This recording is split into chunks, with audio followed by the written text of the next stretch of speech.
Scary.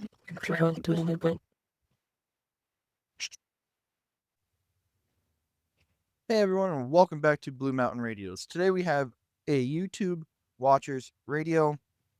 They sit the radio in for a bad volume pot, any bad channel selector. So if you can watch where it says channel 1, if I slightly touch the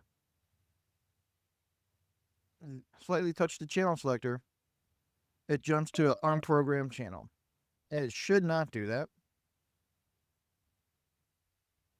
So we're going to fix the channel selector and the volume pot. So if we look at the volume pot, and just watch that white dot. As you can see, it just goes 360 degrees without stopping, and it should stop. Now, I should preface this saying that I already backed up his. I should preface this by saying I have already backed up Chris's code plug on my programming computer and have put in a test code plug, as most of the zones were all 16 channels, and I wouldn't have known about the channel selector unless I went to test mode, which is another way to check it. But this way, without even having to go into test mode, the channel selector I know is already bad. So let's go ahead and get our antenna adapter on here and just see what kind of power it's pushing out. So you need to go to 155.55. And as you can see here, we're at 155.55 with a tone of 192.8. So let's go ahead and key it up and see what kind.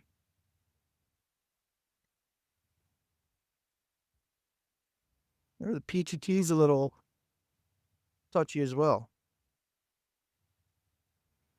So check, 1, 2, 1, 2, check. It's not bad. So we're pushing out 5.7 watts. Freak error is really good. So that's also good. Now let's see how it does in generate mode.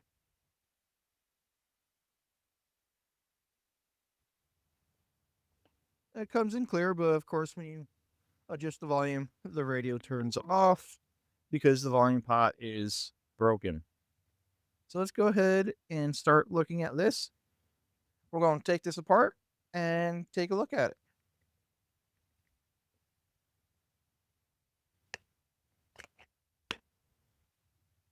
All right. Let's see here. We need our T6. So it's been a while since we did one of these, so we're going to go back over it. You have 2 screws down here that come off, and they are T6s.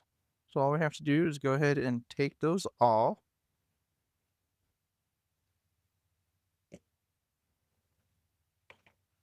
And all I do is get like a flat head or something flat enough that gets underneath between the frame and the housing. And the knobs come off. We'll set those aside. We're going to put new knobs on there for Chris. And voila. We're also going to go put a new housing on there too, because that PTT was a little iffy at the start there, and I don't like that iffiness. Here we go. So now we have 4 screws here, and if we take the screen off here, you'll find 2 more. So let's go ahead and take all 6 of these screws off.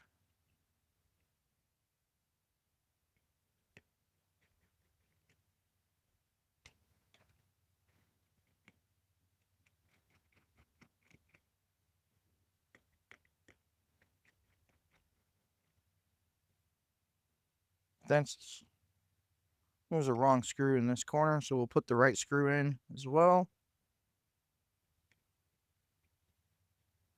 There we go. All right. Take the orange gasket off. Take that off. All right. Let's take a visual look at the board. Looks just perfect. Looks like a brand new board basically, other than these two components. So this is a older channel selector. You can tell that by how, let's see if we can't get it. Or I might have to wait until, there we go. You can tell by how high the plastic comes up onto the side. And okay, so as you can see, the old channel selector has a lot more metal on the front of it, or maybe the back, depending on how you want to look at this. I'm calling this the front. So as you can see, this one has a lot more metal. The newer ones, even if Elma still created these, I don't know if they do. I buy these from a third party manufacturer that has very good reliability on their switches. The other good indicator is the old ones have a lot more plastic on the side, whereas the new ones don't. So we're going to take a look at the channel selector before we take off the volume pot, because we want to make sure all these pads below here are still in good condition. So let's go ahead and check those out now. Get some flux down there. And then we use our soldering iron just to heat these pads up a little bit, melt the solder that's on them, and wiggle them around. Because we want to make sure that it's actually not the pads that are torn off. And usually when they have this old school select on them, it's usually not the pads unless something major happened. Looks like all the pads are intact. So we're going to add a bunch of new solder onto the board on these contacts. That way, when we heat it up here, we'll be good.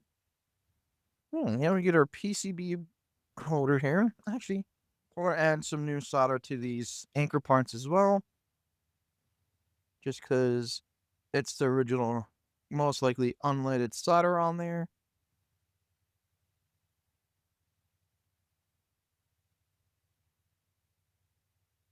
There we go. All right, now we'll get it into our vise. And we get our handy dandy shields. That one goes there.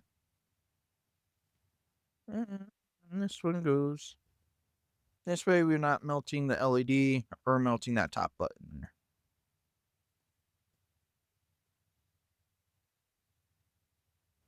And now we get our heat gun.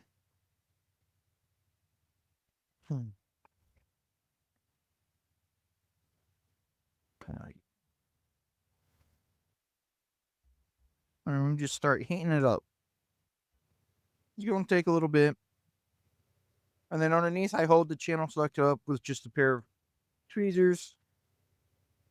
That way, when it gets ready to fall off, it doesn't rip those solder pads and then screwing the PCB board over.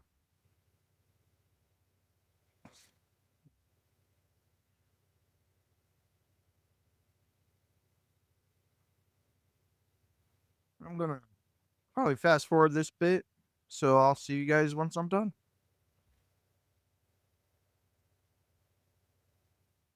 Hmm.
All right, we're back. I'm just moving it back and forth before I let it come down. Just so you can see that glob, that's just solder. So don't worry about it. There we go. There you my glob right there. That's just solder. We're not worried about that. So we'll take that off. We'll take our shields off as well.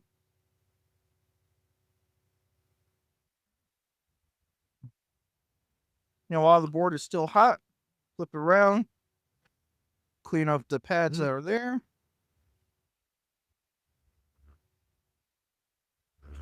Clean up the anchor points as well. And with the board still a little hot, we'll go after the volume pot as well. I lost my pliers. That's okay. Yeah, it's okay. We can use those. My pliers are on the other side of the building. I was using them last week on the other side. All right. Now we clean this up.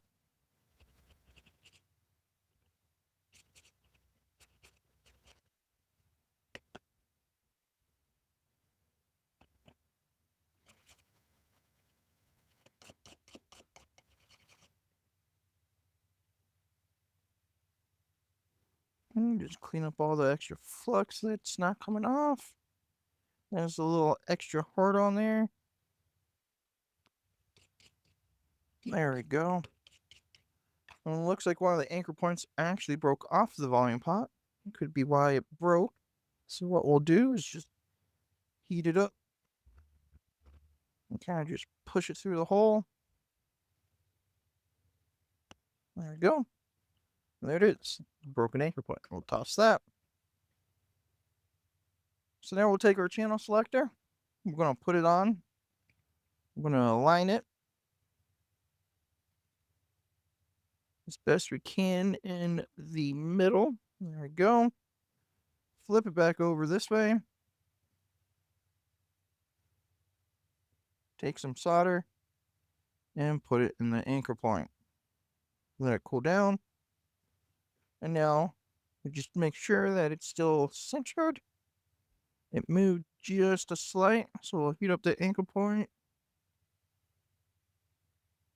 And just enough to see here. Yep, there we go. We got them a little bit more centered now. So now we'll get the other anchor points on. Right. And what I like to do is I like to come back with my desoldering iron and just let it sit there.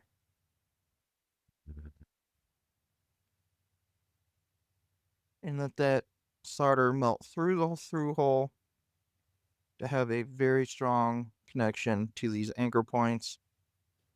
Not to mention it makes it look a little nicer too. Unless you mess it up. There we go. Much better. There we go. All right. Clean that up a little bit. So now we flip it over. Now we need the contacts to be soldered to the board. And this is where it gets a little tricky because you can't put too much on there, but you need to put enough so it actually bonds the pins to the board. And depending on angles and everything, this can be really easy or it can be really hard. Got one, got two, three, four, and five. Now what I like to do is now with the solder on there, I like to heat it up, push it back so it gets on top of the pins as well, just not underneath. That way the pins are solid onto the board.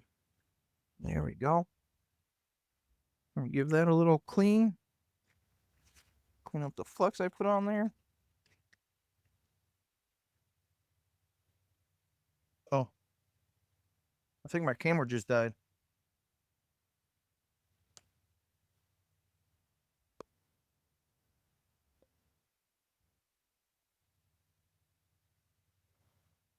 Oh. Damn it, battery died. So we'll come back to this after the battery's charged. So now we're going to get the volume pot on.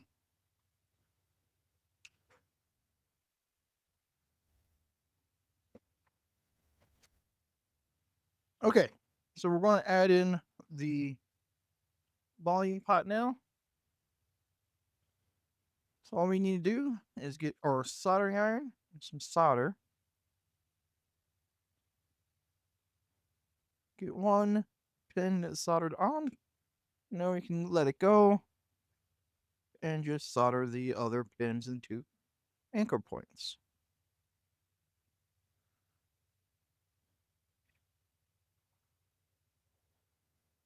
There we go. And like always, I come back and make sure it's melted all the way through, and just to make sure it's looking nice as well.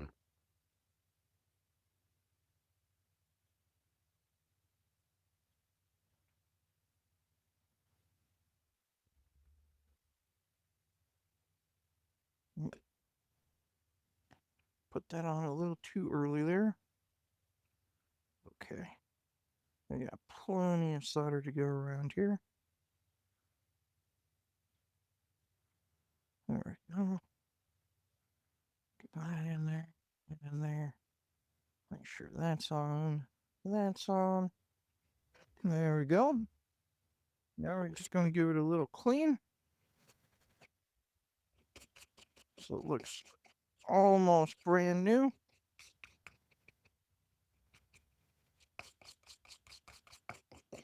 There we go. All right, so now all we have to do is put it back together.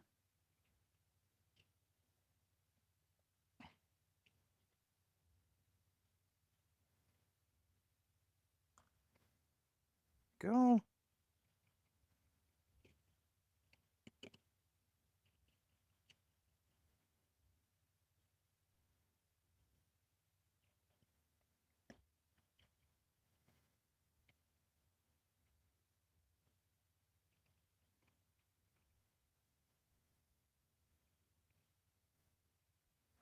And as mentioned, this one had the wrong screw in it.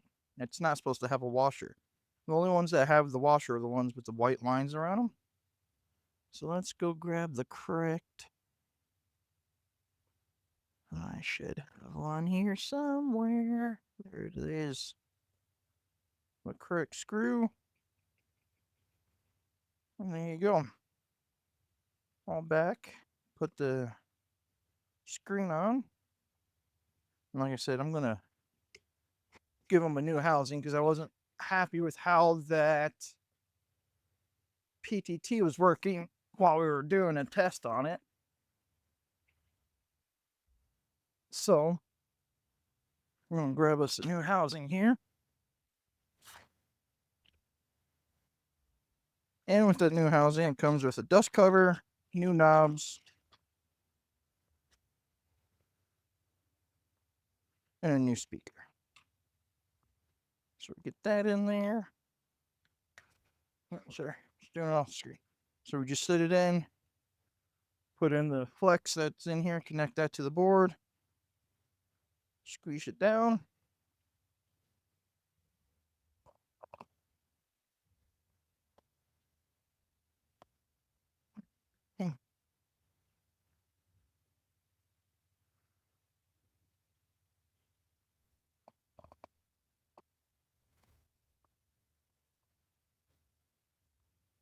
All right.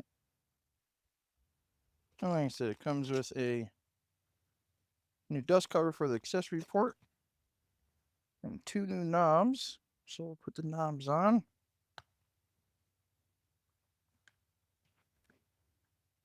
And because it's always nice to peel off that screen, we're going to let the customer do it. So have fun with that, Chris.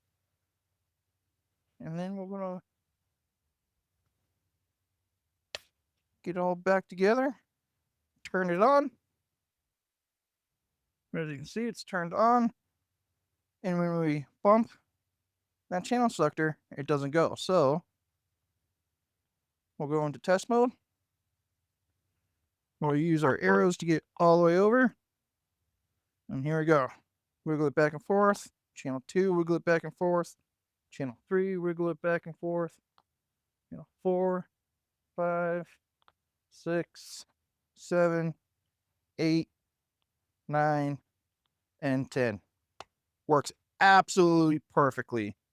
We can all go all the way up to 14, because 15 and 16 on this test mode, or on programmed. So that's fixed. Channel selector's fixed. As we can see here, if you keep an eye on that white dot, it no longer keeps spinning. It now stops, turns on, and no matter what I do with this channel selector, it does not turn off.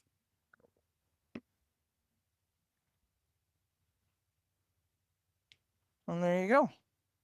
And we have it. This is now a good working XPR 6550. I'm going to get the customer's original code plug back in here, get it all packed back up nice and securely, and ship it back to the customer. Chris, when you're watching this, I appreciate you sending me in your personal radio for me to work on. Hopefully you enjoy the new housing and the new volume pot and channel selector. And again, if anyone out there has other issues with the XPR 6550, go ahead and leave a comment down below. And I will always try to find one I have in stock that has a similar issue. If not, I'll still show you how to fix it and what's most likely causing that issue with your radio. So you guys have a good weekend. See you next time. And if you enjoyed this video, please leave a thumbs up and go ahead and subscribe to my channel. See you next time.